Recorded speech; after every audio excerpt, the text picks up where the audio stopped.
All right. We are going to do a little unboxing of some art supplies. Look at some art supplies, free art supplies I paid for. Art supplies that I probably shouldn't have bought because originally I went out to go nature journaling at the San Diego Zoo. My plan was not to go shopping for art supplies afterwards, but you know how it can be when you just stop by the art store very briefly to look for one thing on your way back from nature journaling and you end up buying stuff. So that's what I did on my way back from the San Diego Zoo where I was nature journaling. And I'm going to talk about some of these supplies right now and how I'm going to incorporate them into my nature journaling practice or the studio practice that I've been working on lately. I have been trying to just practice getting more drawing in, whether it's doodling or whatever, practicing perspective, working on different materials, different mediums, and all of that, and just trying to make a lot of marks every day.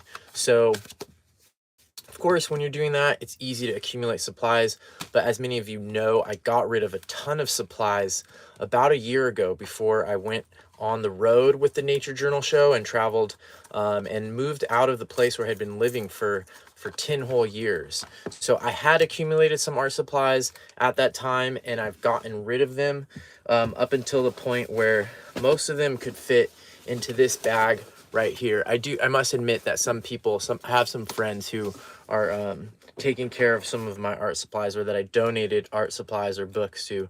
But anyways, right now it looks like I'm accumulating a little bit again. So I'm going to talk about some of these things. Some of them I've used before, some of them are new, some of them are more applicable to nature journaling. I got the receipt right here to talk about costs. Really cool art store if you're in San Diego. It's called Artist and Craftsman Supply.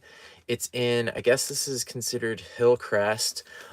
Really great store. They gave me the 10% discount for being a teacher, even though I teach pretty much all online and I'm not like an official teacher at a school. So got some supplies here. I also got some in the mail thanks to one of my Patreon patrons actually, who told me that there is a source for my favorite drawing pin, which I thought was completely discontinued. Yes, this is the Pilot Fudayaku dual brush pen, my absolute favorite. And you might have seen the show where I tested all of these alternatives to that pen. I did a whole show testing alternatives. I think they should be somewhere around here. All of these different tests right here were the pins that I was trying to find that could potentially replace my favorite one. I thought this Tombow Fudenosuke, I think it is, was going to be the replacement, but I don't really like it after all. Luckily, one of my Patreon patrons told me there was a place online selling some of these, and they had 6 more left. So these might be the last 6 Pilot Fudayaku dual brush pens with gray on one end and black pigment ink on the other. This might be the last 6 in existence, even though I heard a rumor that there's some in Australia. Look, oh yeah, that's what I got. I got 1 extra pin to make sure I got the free shipping. But look at this. This is a beautiful sight to me. I love this packaging.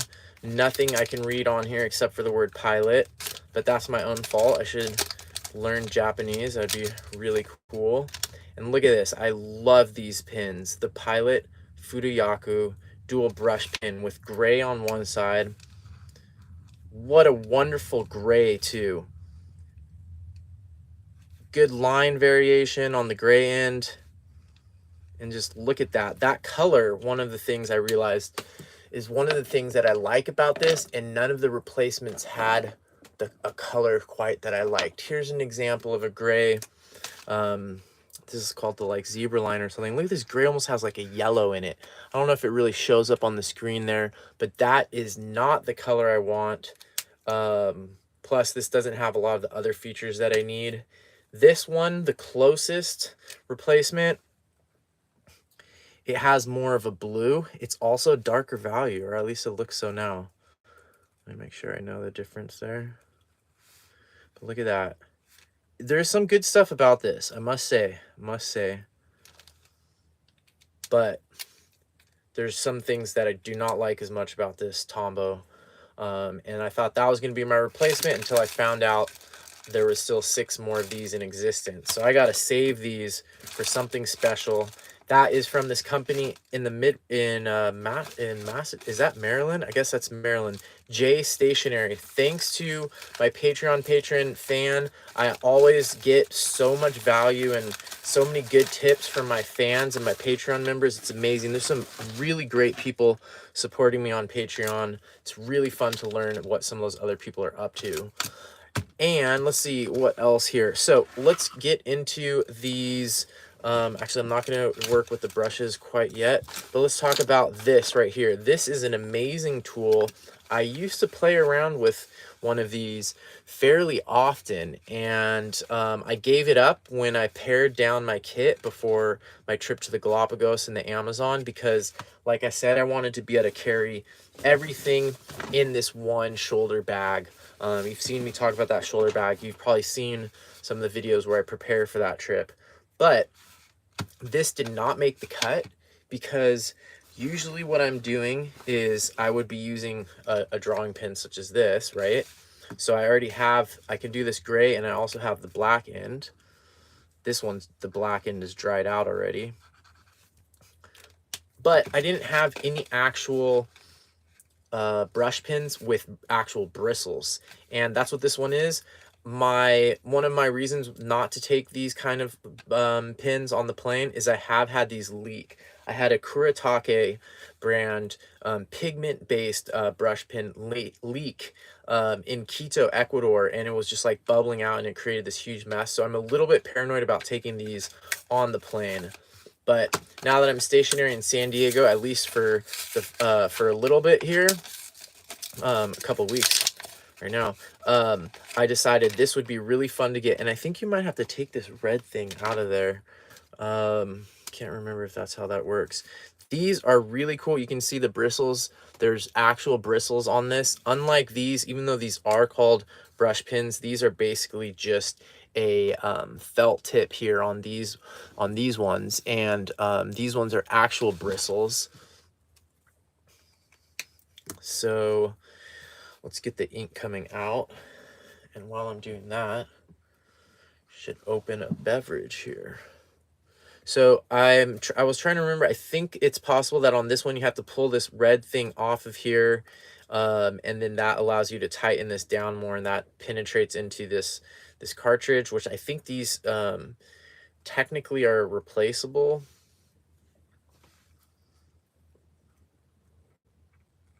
Oh yeah, I can hear the ink coming in.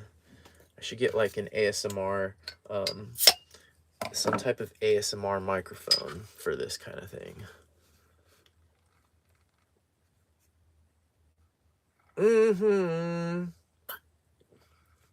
So that's the kind of thing that often be prepared for that, especially at first.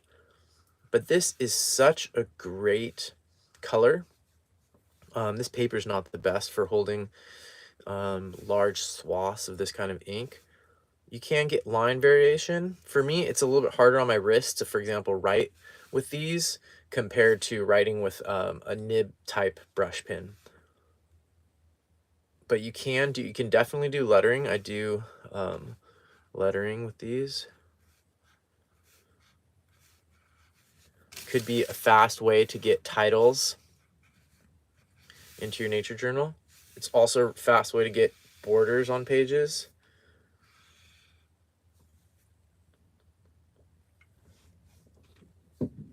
It's a great pen. It's supposed to be pigment ink, so it should be waterproof. I haven't done too much with it with watercolor, but just bought this. Not super cheap. This was I think this was almost like $8. Aquash brush black, $8.93.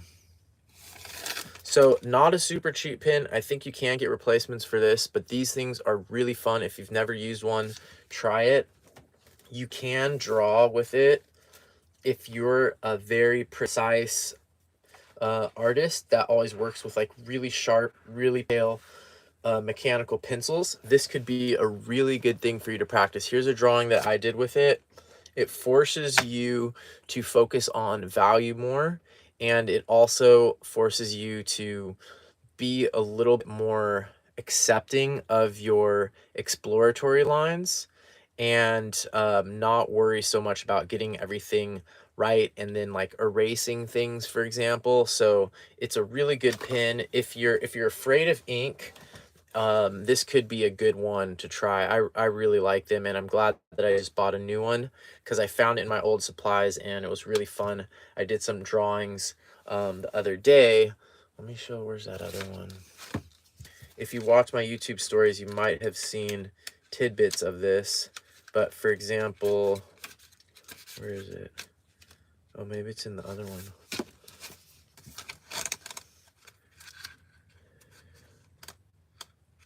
Like this is all done with that gray ink. You can really build up the values in a nice way. All right, so that's that pin, and I think it's just called the, it is Pentel, so as you can see, it has almost the same shape as these water brushes that I use for my watercolor. It's basically the same shape. You could also fill these with ink like this, and you would probably save some money because I think these are like $4. If you want to do that, you can. Totally a good option. I've filled these with a variety of different inks before. But anyways, these are fun and good. I like those. All right, so put that one aside. Let's see what we have next. Here's a zebra pin that I ordered, and it's the I don't have the actual name of that one right here. Did I throw out that receipt already? Oh no, wait, look, oh no, that's the other Pilot Fudayaku. So Zebra is probably the closest other brush pen to the Pilot Fudayaku that I know of, and I've used a lot. And John Muir Laws sells these on his website. There's a variety of them. John Muir Laws uses them. I think he used this one for a while, and then he switched to these. Akshay and Gargi were the first ones that told me about the Pilot Fudayaku, but JP probably told them first, and maybe she told me as well, and I forgot. So this is a relatively fat nib, and this is one of those zebras. I think they're sometimes called Zensations or something like that. I don't remember the number on it, but let's see. It says medium.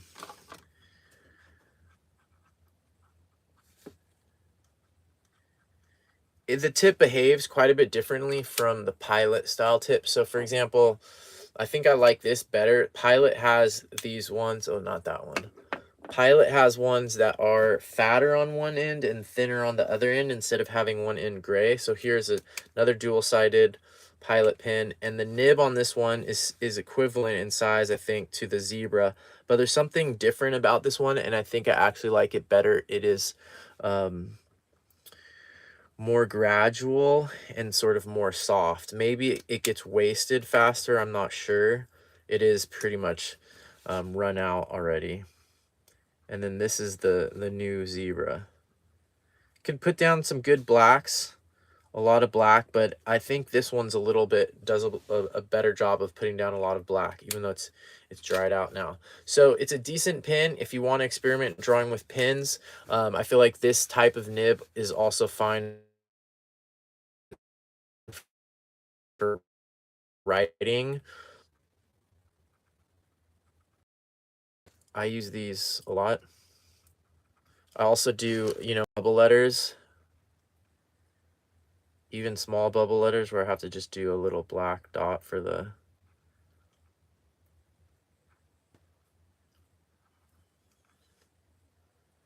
So it looks great for my regular writing, sort of titles, and then for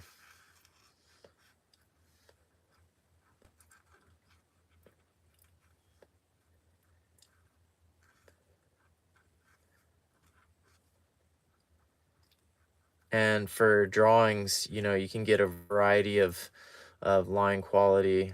And this would be considered a relatively thick nib, but you can get some decent line quality.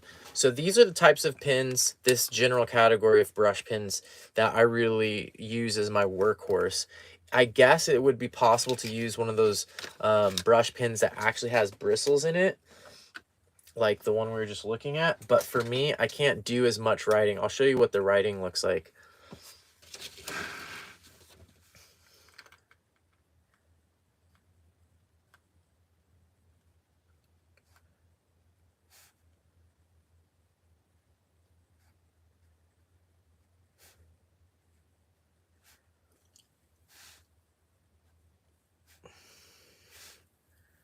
So I think I have less precision, and I think it takes me longer to write with the actual bristle type brush. So that is why I like these types of nibs. They call them brush pins, but these are the type of brush pins that I like to use for most of my nature journaling, writing and drawing. And you can see I did that. I combined those. I think they're the same thing. You know, words have an aesthetic nature to them as well, and you can use them in blocks in your compositions. And I think being able to write consistently and have visual hierarchy really helps with that. And that's one place where I think nature journaling has a lot to give the rest of the art world, because we can use the written word and text as a visual element. Let me see if I have another example. Here is another example. This is from my Skillshare class, which is actually back live again. Thank goodness. I'll promote that more next weekend maybe. But here you can see this block of text functions as a single aesthetic unit, similarly to this width of these landscapitos, these landscape thumbnails up here. We've just got this width here. We also have this here, and all of the lines on this page are created with that one brush pin. You get so much variation, and that's that that same old Pilot Futoyaku that's no longer being made apparently. Okay, so moving on, what new stuff do we have here?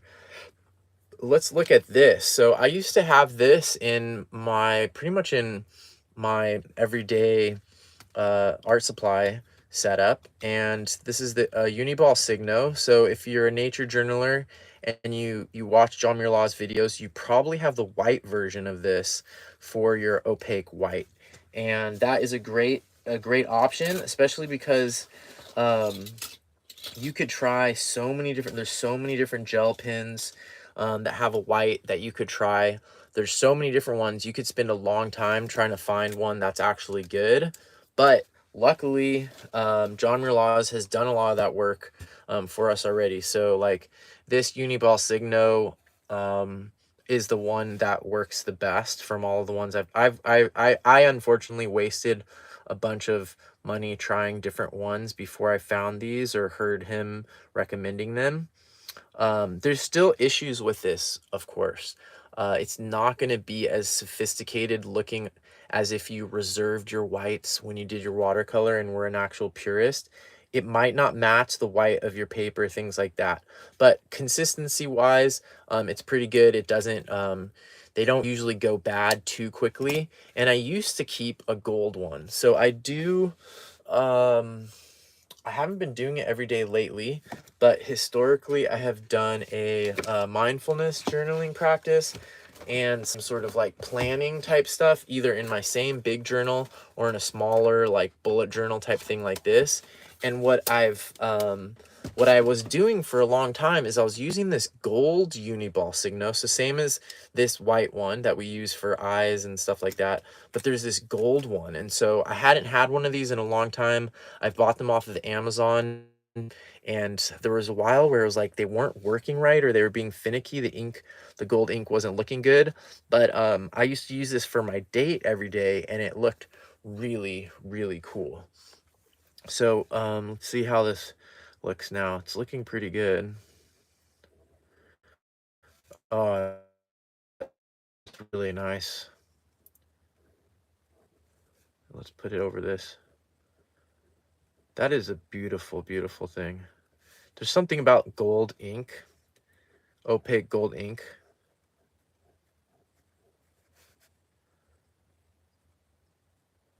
It's coming out pretty nicely, so that was worth, like, I think it was $3. You could probably find it cheaper somewhere else.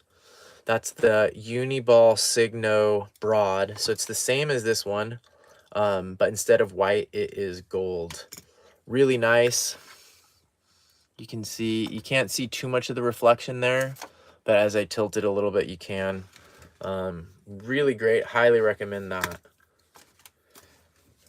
And, you know, this is the kind of thing like for bullet journaling, and I'm going to do an unboxing of this later, but for something like bullet journaling, having an opaque gold ink could be really, really cool. I think there's some other metallic colors that this Uniball Signo comes in, or if you have a tone paper sketchbook like this, it could be really cool. This is another metallic ink. That's from Paint Pen, actually. So I'm going to try another one of those in like 5 minutes. So get ready for that. That's going to be fun.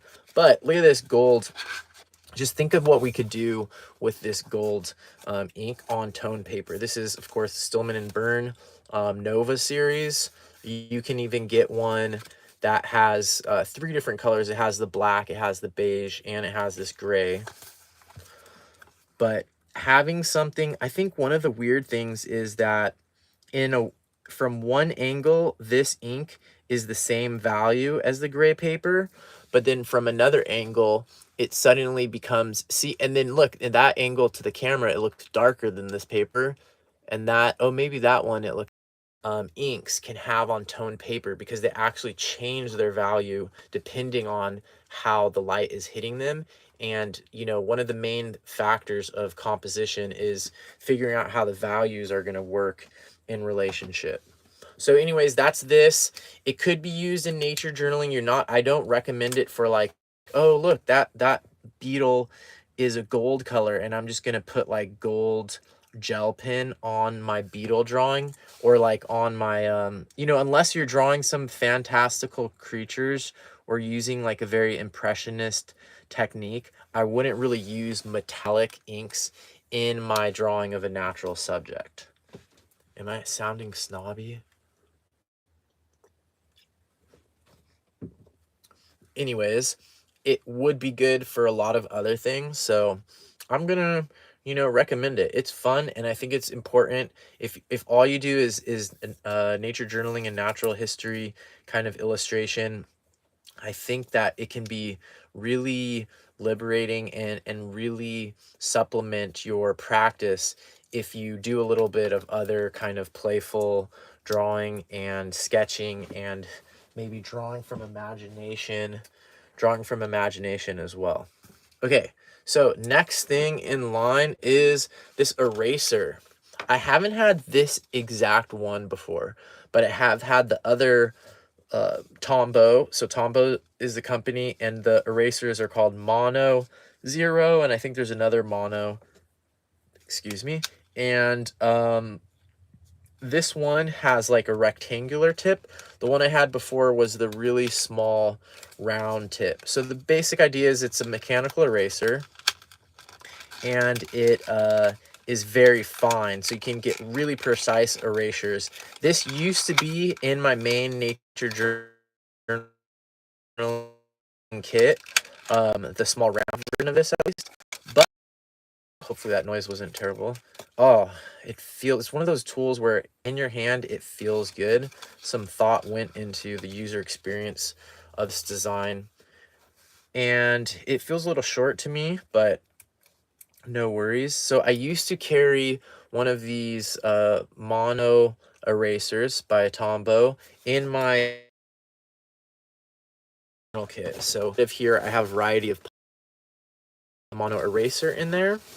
However, since I don't do graphite hardly at all anymore, I have eliminated it. And I did want to get my kit for nature journaling as minimal as possible before the trip that I was on for most of last year. And this was one of the things that didn't make the cut. I think I ended up giving mine to Ivea or something, who's been really an awesome help by keeping some of my nature journal supplies and books at her house. And anyways, I decided to try a new one because I've been doing a little bit more with graphite, especially when it's sort of rainy.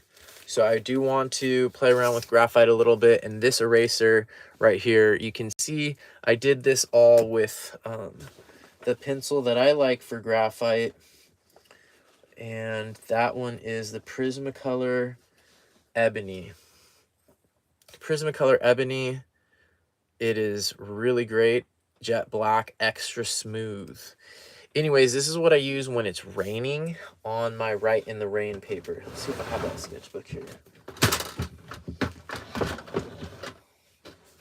So, when I was climbing, so actually this, I was swimming from one island to another island, small island in the Galapagos. And so I was completely in water. This was in my mouth. I was swimming the ocean. And I used this pencil, and I had this pencil in here, so it didn't get they don't get damaged by the ocean waves and going underwater even. I drew this marine iguana that had one leg missing with this pencil. Not this exact one, but the same type. So that's one crazy trip it's been on. This is there in the Galapagos as well. Here you can see my setup. I had a little boogie board attached to a leash to me so I could swim. If you haven't seen that video on my YouTube channel, you should check it out. I think it's called Amphibious Nature Journaling. Anyways, ended up getting really cold and didn't nature journal for that long, but I'm using this pencil. Here are more examples.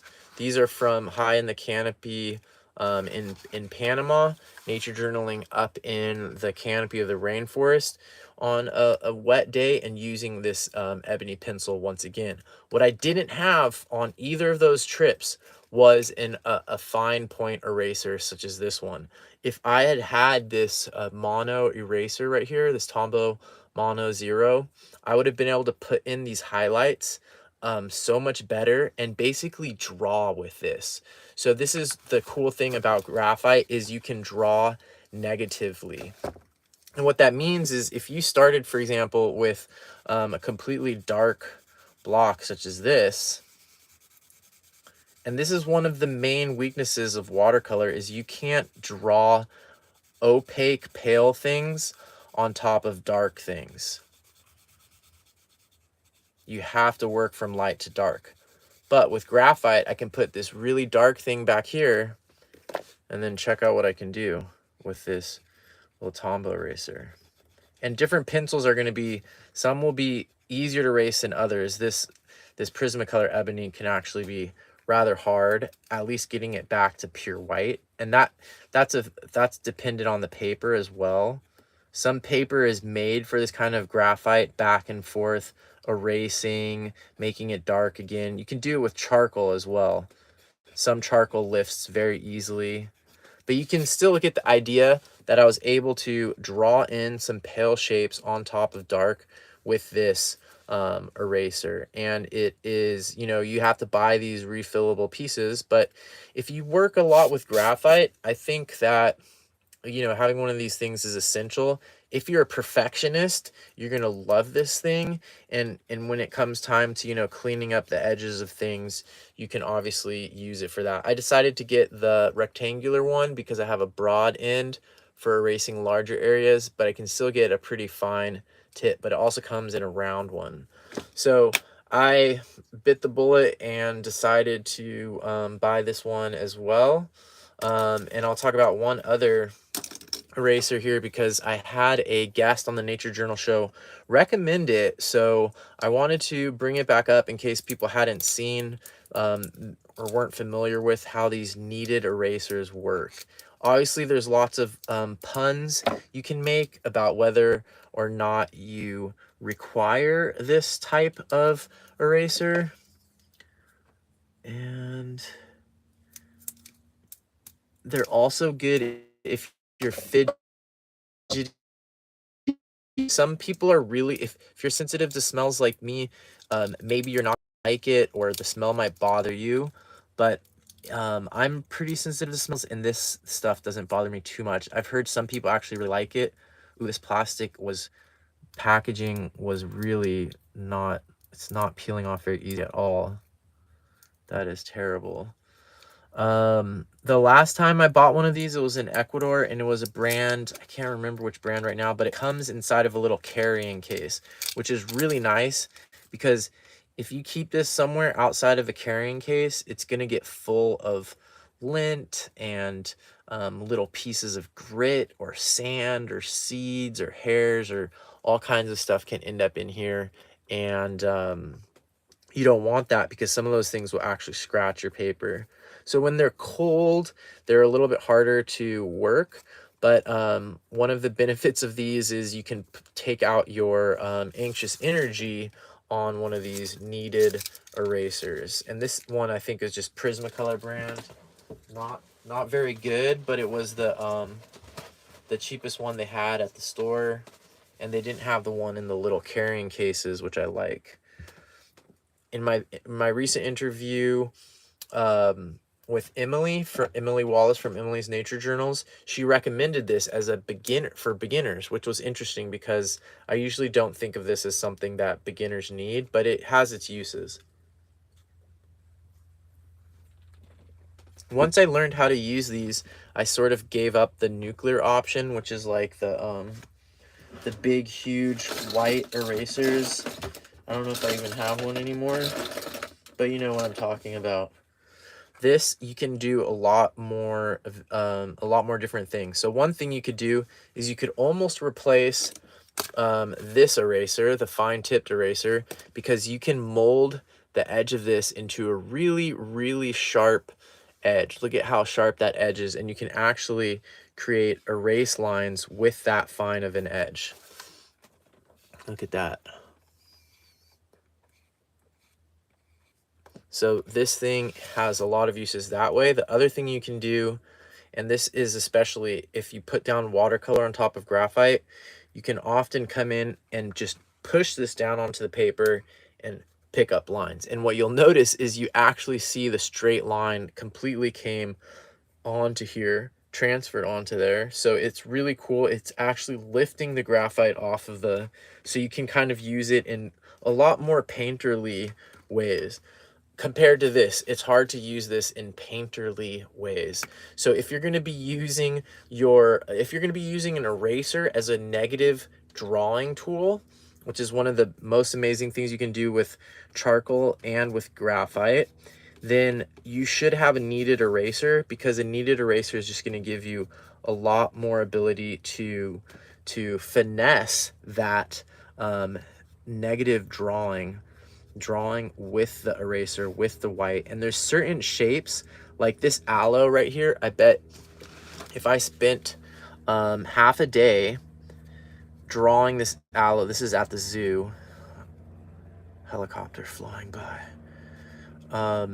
If I spend a whole day with a kneaded eraser, with a graphite pencil like this, and maybe with an eraser like this, and one piece of paper, like some type of good drawing paper that could resist some erasing back and forth, I bet you I could get a really good drawing, really accurate, and with some good value scale drawing of an aloe like this using graphite, because you can really go back and forth. You can get it dark again, you can smudge it again, you can come back in and get the highlights one more time, and that way you can really get those values accurate and impactful. Sounds like the police helicopter is going to be circling around here for a little bit. I should have left that one paler. If all you do is work with watercolor and ink, this type of graphite work might be a good way to help you get better with your values. So if you think your drawings always come out like sort of anemic watercolor, your nature journal pages are sort of pale, practicing with some of these graphite drawing tools and erasers is going to be really helpful for you. It's also the type of drawing that can take a really long time, And I think that's one of the reasons why I've moved away from this type of drawing when I'm nature journaling. I'm usually going for fast, such as this with ink. Here comes a helicopter. Anyways, so that is the kneaded eraser and the mono zero eraser from Tombow. Let's see, what do we have to go? And this is, I didn't recently buy one of these, but these Prismacolor ebony pencils are my favorite graphite pencils. That's going back in my main kit because that's what I use on my waterproof paper as well. Okay, a few more things here. We're starting to get into some messy art supplies here. All right, so one thing that was totally free that I should point out right now is you can go into these, and this is good for like collage or whatever. You can go into Home Depot and just grab tons of these. And what you can do is you can cut them up. The first thing you should do is you should cut them up and get rid of the names. These names, I mean, they're usually so bad. And I mean, talk about an easy job, you know? But somehow they ruin it. So step number one, cut out those dumb names. And then you can cut them into different shapes that you want. And you can use them in different scrapbooking techniques. One easy thing you could do is make it into a, I know sometimes you might have paid more money to get a sketchbook that has a, what are these things called? A little place keeper, like a bookmark. And you know, like this bullet journal brags that it has I think there's 3 different color bookmarks in there. But check out what I did the other day. And you could just take one of these right here, and you could just glue this onto a page in your nature journal with that much hanging out. And then that could be folded back down, and look at that. You have a bookmark. In this case, I did it with a piece, a couple different things that I glued together. One has the sketchbook information, particular sketchbook information, which when you get a new sketchbook, it often has that sheet there. So I thought that would be a good bookmark, combined with a piece of this collage on that side. And that's cut out from an art book from the library. Here's some dark chocolate wrapper, another free art supply. So, you know, when you're watching art supply haul videos on YouTube and everything is just the affiliate link to Amazon to buy something, that's cool. But it's also cool to know that there's these free things out there, such as tons of these color samples at Home Depot and wrappers and random stuff like that that you can use in creative ways for making art. Okay, last couple things here are going to be some ink and some brushes for sure. One is this ink is super cheap, by the way. This one's pigment ink, unlike the Sumi ink, which is even cheaper. So if you want to play around with cheap ink, get that one. And remember, you can always get a huge thing of paper such as this. This is relatively thin paper, but if you want to play around and just get experience with ink, I think that and making marks quickly, get some cheap paper like this. And this is not newsprint exactly, but it's like the next level up from that. So what I wanted to do with this is, I don't know how opaque it is, but what I wanted to do is explore with around this tone paper sketchbook, which has been really fun, and I've been using it as a playful place. This sketchbook right here, it says playground, not a friggin' display ground, because I'm trying to distinguish between when I'm making my sketchbook a playground for playing and learning, and when I'm making it a display ground for showing off. So I've been experimenting with stuff and letting myself do different things with gouache, for example, in here, and trying to take the pressure off. One thing I want to do is use black ink in combination with this silver pen. So many of you know that in the past, the only thing this silver pen was for writing the number on the cover of my nature journals. So my nature journals are numbered. After filling more than 50 of these Stillman and Burns sketchbooks right here, I decided I needed a better system for organization. I made a video, a live show, where for 5 hours, I think it was a non-stop live show for 5 hours, I went through and I organized all of my sketchbooks in chronological order and wrote these numbers on them and a little bit of information. That's what I originally got this silver paint pen for, and that's all the action it saw for several years.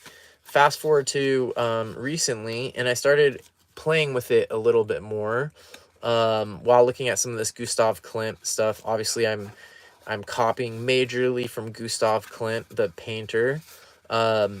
Also looking at some graffiti lately, actually, and how that fills space. So anyways, it's fun to think about the value range of this on the tone paper. So here I tried to do a value strip showing the variation, and you can see it goes from the black pen that I'm using here all the way to silver. And the weird thing is that right now at this angle, this is the palest value by far. But when you turn it this way, suddenly it's as dark as the middle value. So it's really weird. It's really weird to work with something. Oh, my GoPro's powering off and making a lot of noise about it. It's really weird to work with something in a composition where you have to figure out the value, and one thing changes value depending on how the paper is angled. Anyways, I wanted to experiment combining the silver with a black ink or another opaque color. So that's why I got these two things, and I'm going to try them out right now really quickly for you to see. Some of you know this brand because there's another opaque white, which I've tested and ended up deciding wasn't my favorite. There's an opaque white version of this that some nature journalers use for painting their water and their highlights and their other things like that. And I actually prefer this Presto now for when I do white for waterfalls and things like that. But you might have seen this for that. These are also good for the front of your sketchbooks because it's a paint pen. But let's see how it works on what it looks like on this tone paper. Remember to have good ventilation when you're using any type of drawing tool such as this.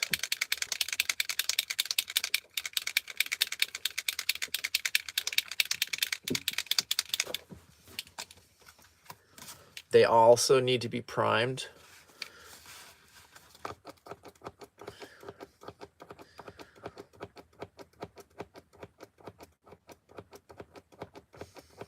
Hello, come on.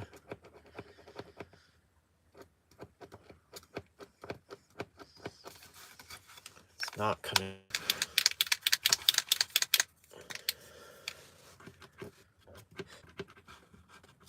Okay, here we go, come on. So very opaque, looks like whiteout.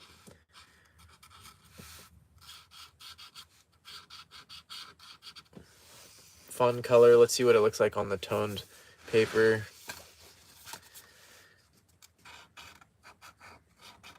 I kind of wish I had gotten a fatter one.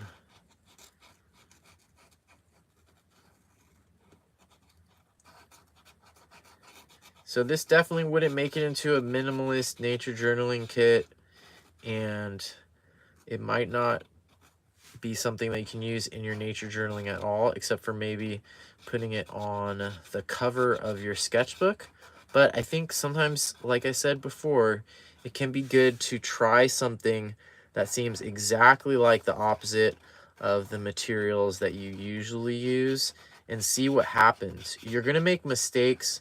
Weird, unexpected things are going to happen, and sometimes mistakes and unexpected things are necessary for growth and improvement and extreme creativity. Without those mistakes and unexpected things, change happens really slowly and things get boring and stultified. There's something weird on the tip of this nib that I can't seem to get off. But you get the idea.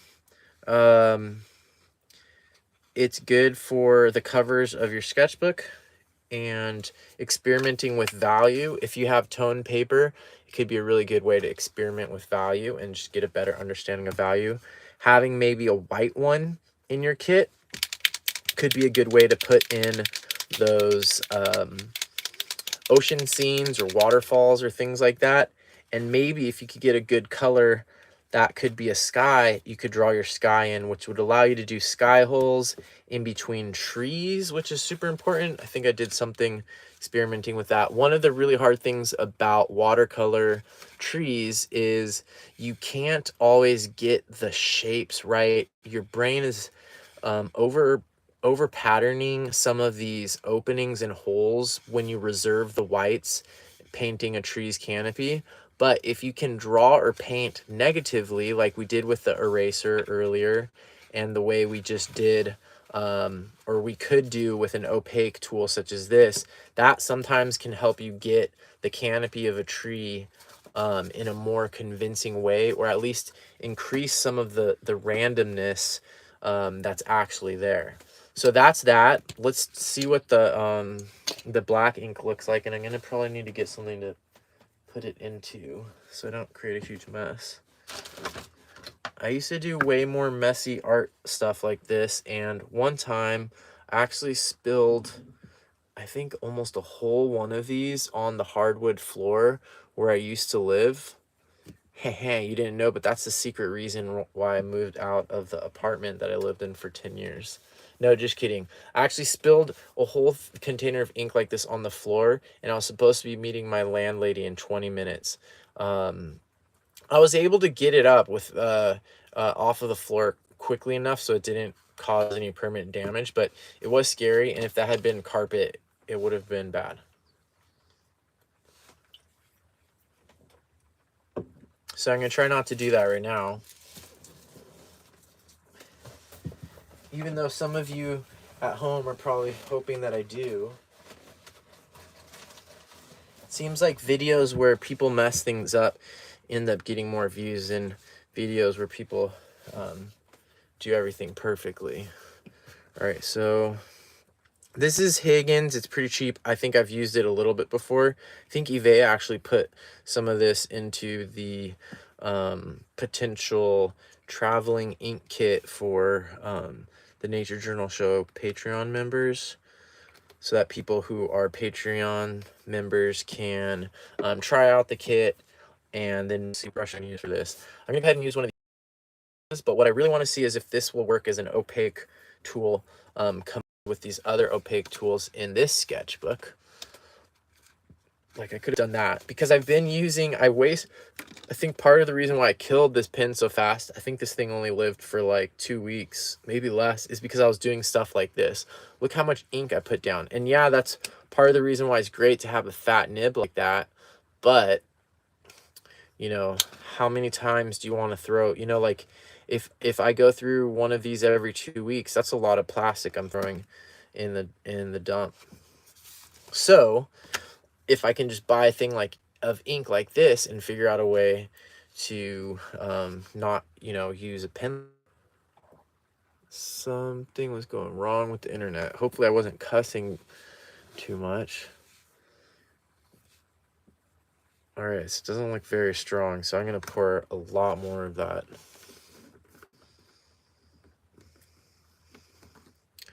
Unfortunately, I can't chat in the chat right now. I should have said something about that sooner because I'm doing this from my phone. So I can't see the chat while I'm doing this. Ooh, yeah, that's nice. I like that.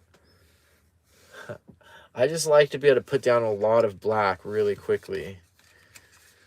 So let's see. So like this, for example, or one person whose art I've been looking at lately has been James Gurney, and he does these gouache paintings, major paintings, major shape.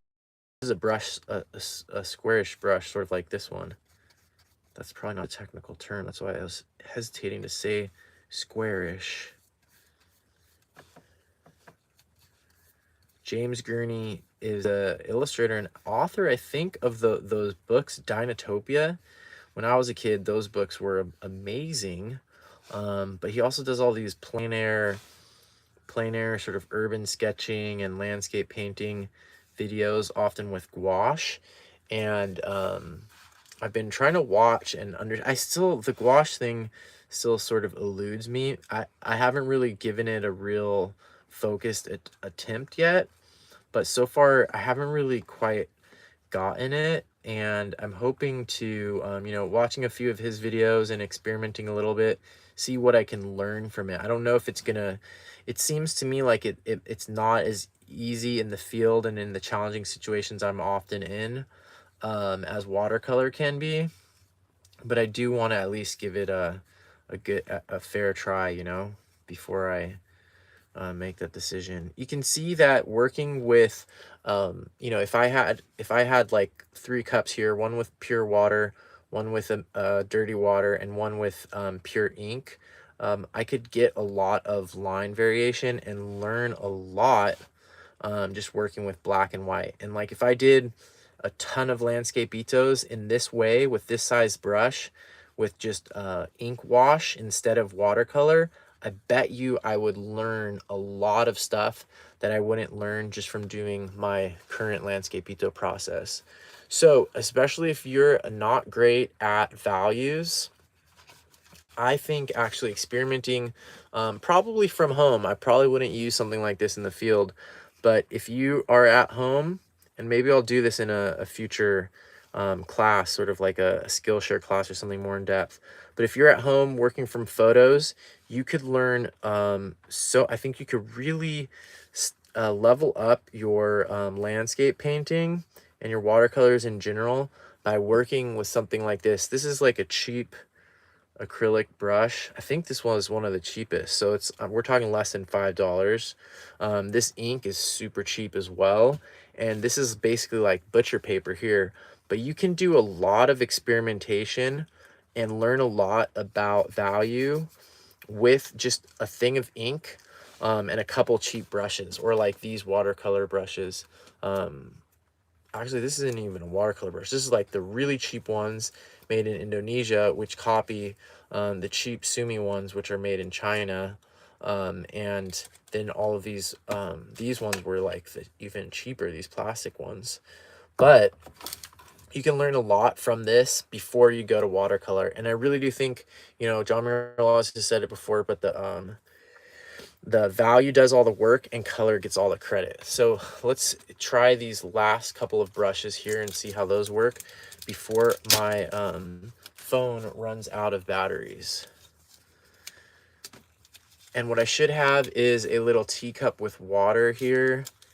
I don't. So this is the really cheap one. We're going to compare these side by side. And so far, the only difference between the really cheap brush and the cheap brush is the really cheap brush was easier to unbox, and this one, the tape is like higher quality. Feels softer. The hair is definitely totally different. So this is like some really coarse, you know, like this came off of, but and this one came off of Snow White, the little piggy that got shampooed every day. Or maybe it's a different animal, I can't tell. But these both look like they're gonna fall off a lot, so that's not great. Other than that, they're almost the same. They're both 1-inch brushes, and I think this one was like $3 and this one was like $1. So let's get a little more water on here and use some of this straight ink and see how these brushes work. Oh, and then I have this one other. This is more for, this is a little bit stiffer, synthetic, and this is the one I'm expecting to use with gouache. If you haven't checked out James Gurney on YouTube, check out his videos. He uses a brush similar to this and maybe similar to this as well, and does some really great gouache landscapes. Okay, so I need more water. Where do I have water in here? Okay. In this case, just steal it from a water brush. And I know these are going to be thirsty, so I probably need a ton of water. I mean, this is probably not that thirsty.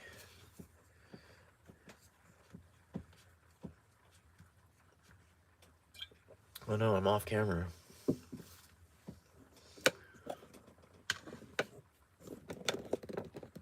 Sorry about that. So you can see this is it's supposed to be like a Japanese or Chinese watercolor brush. You can see it soaks up quite a bit. These are actually really useful, especially if you want to make your own toned paper, for example, or do some bigger watercolor washes. Sometimes I will prepare whole pages of paper like that. You can see this paper, if this were watercolor paper, you wouldn't notice those lines between the strokes.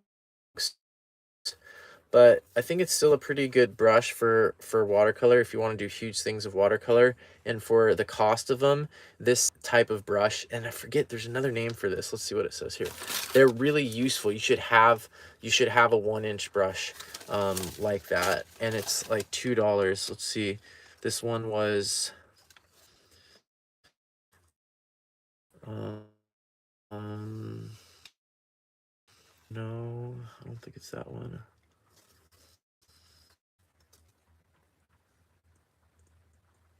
Clear choice. Here we go. Oh, it's sheep hair.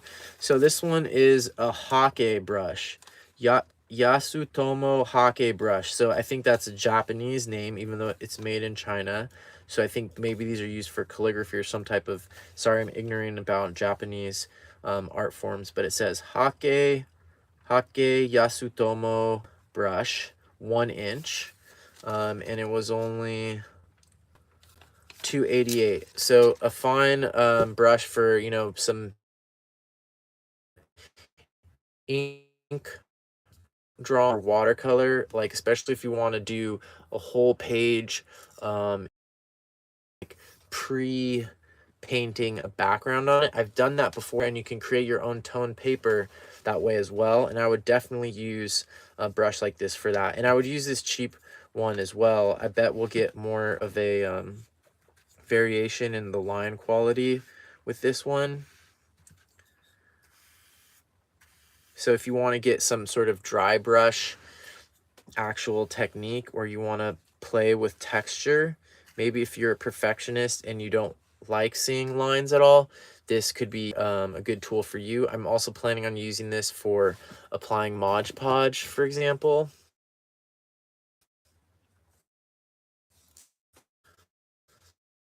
Maybe this one too, but for sure this one is something that I'm going to use for like icky tasks, and maybe it's a, you know, a mission where this is not going to come out of it alive, like the Mod Podge may ruin it. But since it was like $1 brush, it got a couple uses. That's what a brush like that would be good for. And then finally, this one here, let me get a little bit more water. This brand's called Clear Choice. Great branding because it has the clear handle. And these were actually the cheapest ones that they had there, which is crazy. But this is a little bit stiffer, synthetic, probably sucks up a lot less water than brush, and also this other one. Okay, that I'm going to use this, and maybe if I have enough battery, using both of these for gouache, which is intended target for these. Pardon my disorganization. I don't really have a studio like I used to right now for doing this type of art supplies. Okay, so here I'm going to demonstrate some blue. Oh, 10% battery remaining. All right, I'm going to demonstrate some blue and some white, and we're going to use gouache and see what we can do before the battery completely.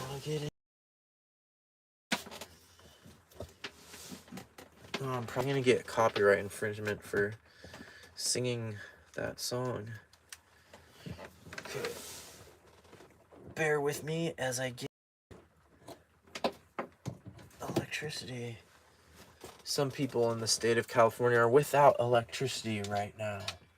Can you imagine California without electricity?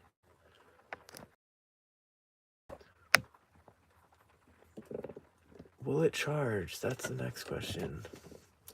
Okay, so now I'm going to test some gouache with these new brushes. And these brushes are the Clear Choice. What's it called? Royal Clear Choice brush, 1/2 inch and 1 inch. So what I would do with both of these is use them as, and I could probably do this in the field, but use them as a gouache.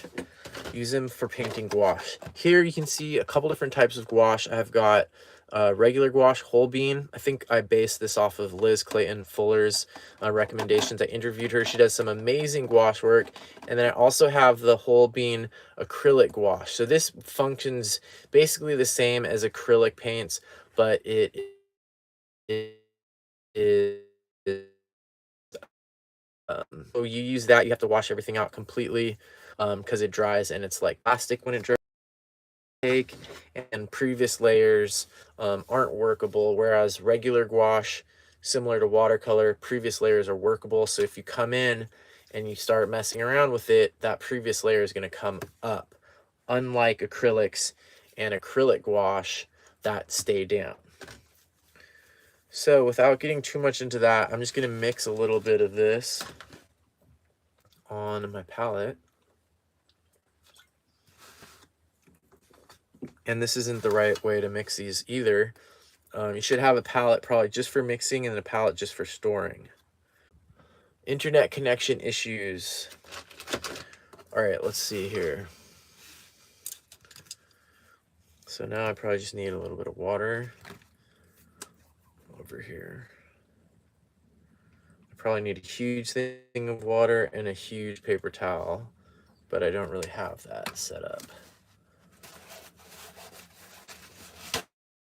because this is the teeny one-room shed that I'm sleeping in and working in and doing everything in. Okay, see, that's already, so let's just start with darks. And been in Southern California, so that's right.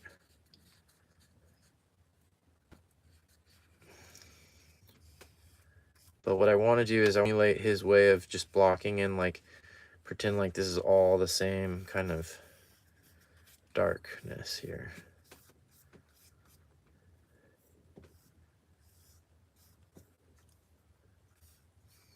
Make it a dome, why not? It's the Parthenon with a palm tree. Wait, does the Parthenon, which one has, I don't think the Parthenon has domes. Okay, now you can see that in this area I decided I was going to use for mixing for my water, this previous gouache is starting to come up. So that just shows you how the gouache, that's not acrylic gouache, that is regular gouache, and it often doesn't dissolve as perfectly as watercolor. It's one of the downsides of gouache compared to watercolor. Okay, so I could probably start doing some of this other stuff. So what I'm going to do now is different. So far, everything I've done is the same as I would do it with watercolor, except maybe a slightly more dry brush technique. But now, wait, now I'm going to eat a little bit of sushi because I forgot that it was, I made sushi for dinner for my mom, and these are the leftover pieces here. I just took the ones that are like sort of the uneven cuts.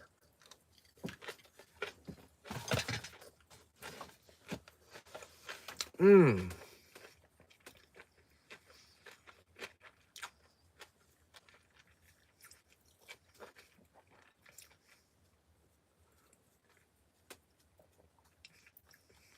All right, so I'm gonna go for a consistency of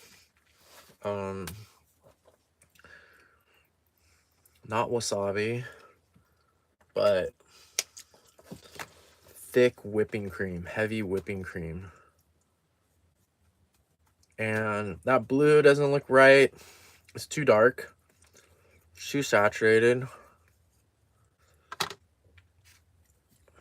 But so what I should do is add more white.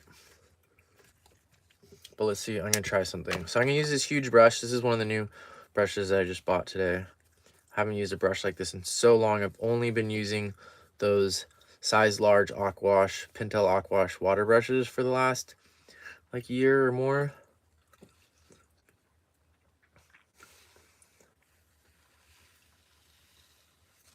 Wow, look at that. So this blue is way too dark, but look at what I can do with the opaqueness. It's just like regular painting instead of watercolor painting. So it's so weird, you know, that in oil and acrylic um, and gouache too, there's all these things you can do because you can make opaque marks.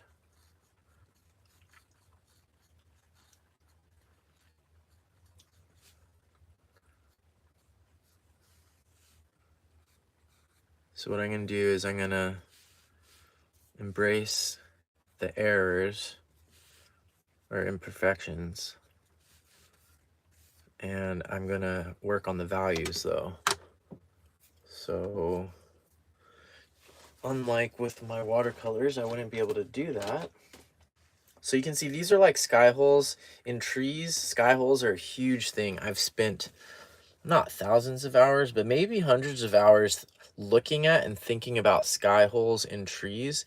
And one thing is, I think that sometimes it's really hard for the human brain to, let's give an example.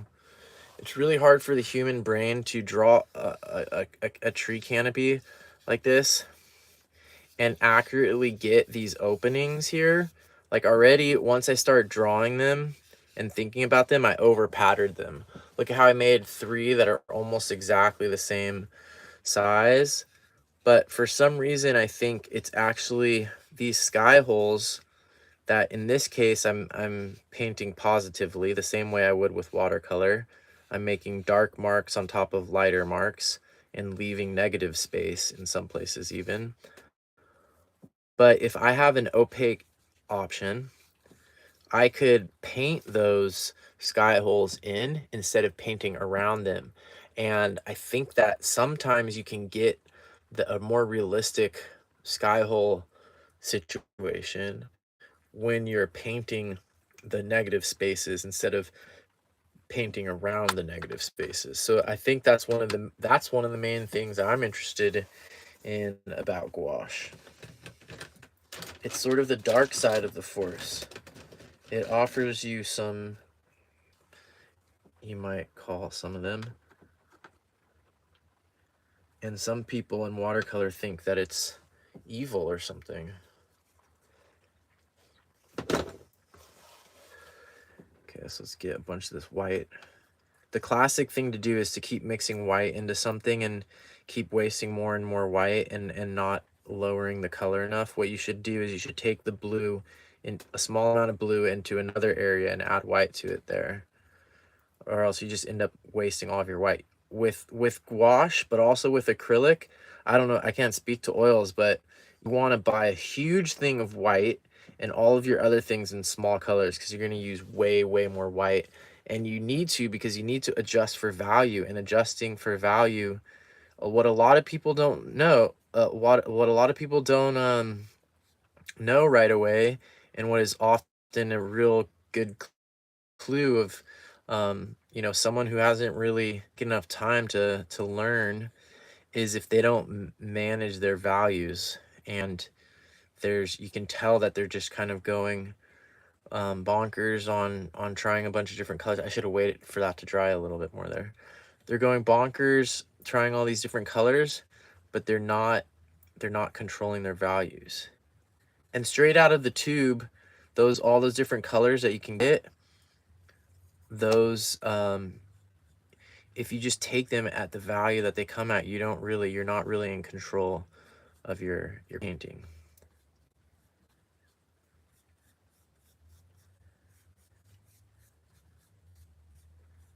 So generally the